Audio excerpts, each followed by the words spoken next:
Ale, sepse këtu bëhet si zakonisht debati kur ndodhin gjëra të tilla, lajme të tilla, kush fitoj?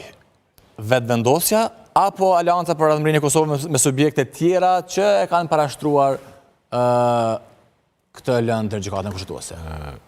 Vendimin e gjykatës kushtetuese janë të detyruar autoritetet e shtetit ta zbatojnë.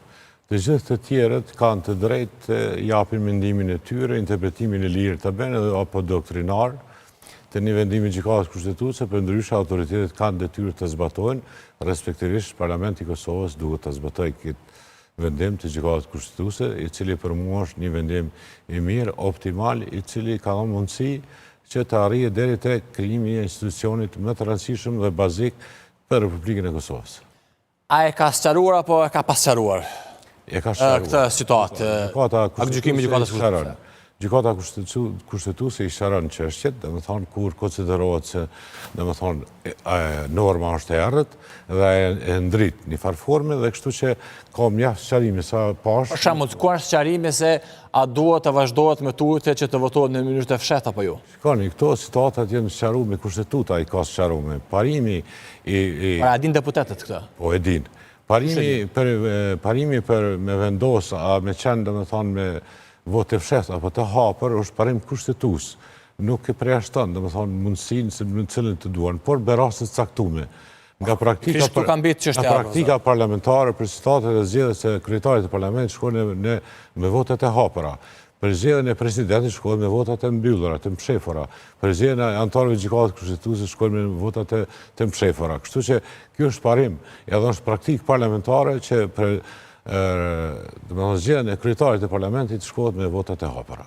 Nuk ka shkelje. Pra që i bie duhet të vazhdohet me votim të hapur, jo të fshehtë. Unë mendoj që Ashtë kështu konkludimi, a mund nxjerrët? Po, kryesuesi i parlamentit është një person teknik, ta quaj kështu, jo vendimmarrës, edhe ai është dashur të zbaton ato pikat e rëndë të ditë të cilët i ka trajtuar së bashku me në kryetarin e parlamentit. Dhe nuk ka pas nevojë të hynë këto situata të paqena në të cilën domethënë kanë shkaktuar dëme, e dëmi kolateral është që nuk është konstituuar parlamenti deri më tash. Pra, për gjithë shikuesit që po na dëgjojnë, sepse sigurisht janë duke lexuar edhe opinionet edhe të ish pozitës dhe ish opozitës, që secila në një farë forme interpretojnë ashtu siç i konvenon ky akt gjykim. Pra, gjykata kushtetuese thotë që në rastin konkret nuk duhet të votohet në mënyrë të fshehtë për zgjedhjen e kryetarit dhe kryetares. Jo, gjykata kushtetuese thotë se mund të votohet edhe në mënyrë të msheftë edhe në mënyrë të hapur, por duhet të mirën vesh subjektet. Një. Tash ka sqaruar pa ka pasqaruar. Gjykata kushtetuese ka sqaruar kështu, kushtetuese ka sqaruar që ka thonë brenda 30 ditë duhet të konstituohet parlamenti. Pa marrë parasysh si votoni. Ju ndash votoni me mënyrë të msheftë ose të hapur. Atëra i bie po që pas ka të drejtë dhe ish pozita ose zoti Hekola Mrati që po thotë se e ka konfirmuar se mund të votohet edhe në mënyrë të fshehtë? Po këto e lejon kushtetuta, është kategori kushtetuese është kjo. Po mirë, por paragrafi që thotë se në të kaluarën gjithmonë kryetari i kuvendit dhe kryesia janë zgjedhur me votim të hapur. Ai bie që duhet vazhdohet kështu. A ka thënë mirë tërthora zi? Duhet ta zgjidhin këtë problem, nuk është me rëndësi. Këta s'po mund me zgjidhë, profesor. Por tash kanë mandat, 30 ditë kanë mandat. Nëse nuk e zgjidhin e shkelin kushtetutën. Se kanë zgjidhë si 3 muaj. Po tash kanë mandat, se vendimet e gjykatës kushtetuese janë ligje. Tash është ligj. Nëse shkelet ky ligj, atëherë gjykata kushtetuese nxjerr këto vendime ose këto ligje të paqarta? E ka që është shumë i qartë është ligji, varësisht se kush e kupton dhe si kupton. Domethënë ligji është shumë i qartë, në të cilën deputetët kanë të qartë se ajo kryesore është bazike brenda 30 ditë maksimumi duhet të konstituohet parlamenti, institucion bazik i Republikës së Kosovës. Kjo është e qarta? Po, e qartë është. Por ç'është me zgjedh? E si me votu, si mos votu, domethënë parasheh kushtetuta, mund të votojnë edhe në mënyrë të hapur edhe në mënyrë të msheftë. Por për të ndrruar mënyrën e hapur dhe mënyrën e msheftë duhet të mirën vesh partitë politike. Asgjë tjetër s'duhet. Nëse nuk arritën të mirën vesh 3 muaj.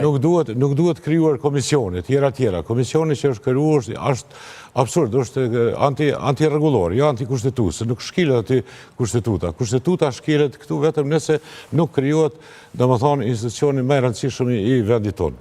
Sa i përket komisionit për votim të fshehtë? Komisioni nuk ka nevojë të krijohet komisioni, duhet veç të mirën vesh partitë politike, grupet parlamentare dhe të shkohet në votim. Prakisht. A ishtë dashur që të ketë edhe një nën tjetër që të regon se si duhet mirën vesh? Ndashtë, këto tash nuk mund të bëjmë ndryshime, se këtu duhet të bëjmë ndryshime kushtetuse, duhet bërë ndryshime i ligjin për i qeverinë, pastaj ndryshime rregullores. Sepse këto situata janë të errëta, dhe më thonë quhen norma të errëta, dhe se ne si gjyqtar, si jurist, kemë për detyrë mi i sqaru, ose me i zbardhë. Mirë, tha që e qartë është ose nga kjo gjykimi i gjykatës kështu është që brenda 30 ditësh duhet bëhet konstituimi i Kuvendit të Kosovës. Çka nëse nuk bëhet? Atëherë, dhe më thonë, nëse nuk bëhet, atë konsiderohet që u shkel kushtetuta. Dhe kushtetuta nuk e shkelin individit, po e shkel institucioni. Këtu shkelet kushtetuta nga gjithë deputet prej të parë dhe deri në fundit. Pastaj, çka ndodh?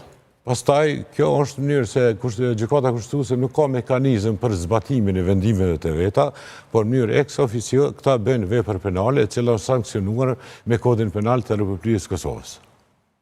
Çka parashihet? Parashihet prej 3 të 6 vjet burg. Për secilin deputet? Po. A mund të thotë populli që po na përshtajkan? Kjo është realiteti. Ne mund të folë çka dojmë, kjo është realiteti. Nuk duhet me leju vetën, se ata kanë obligime kushtetuse, a u këtonë, ndërgjegje duhet me pas. Nuk është problemi këtu i rregullor si kushtetutet se e ligjit, është problemi i ndërgjegjes kombëtare dhe njerëzore, sepse nuk ja vlen, domethënë të mirë me kësi punë kur ne duhet ta konstituojmë një organ se Republika jonë është e pastër parlamentare. Parlamenti duhet me konstituu se derivojnë pastaj edhe organet tjera, si është qeveria e presidentit kështu me radhë, se parlamenti e zgjedh edhe qeverinë edhe presidentin. E qartë, por thashtë për ta interpretuar pak më shumë. Nëse me të vërtet nuk arrihet që brenda 30 ditë është të bëhet konstituimi. E shkelin kushtetutën edhe ligjin. A mendoni që mund të mirën masa deri në atë nivel sa që prokuroria të veprojë? Prokuroria në mënyrë ex officio, në mënyrë zyrtare ka të drejtë me ndjek të gjithë personat të cilët shkelin ligjin. Vendimi i gjykatës kushtetuese është ligj. Kështu që ata të cilët nuk e respektojnë këte, të cilët unë besoj që kanë me respektu, atëherë shkojnë në prokurori, duhet shkojnë në prokurori, nëse funksioner shteti ashtu si duhet, shteti juridik. Mos për jepni kohë e frymë kësaj sa për t'ju friksuar ose për t'ju dhënë deputetët që kryeni punën, ose që një deri atje? Ne kemi pasur kësi raste, kemi pasur raste nëse të kujtohet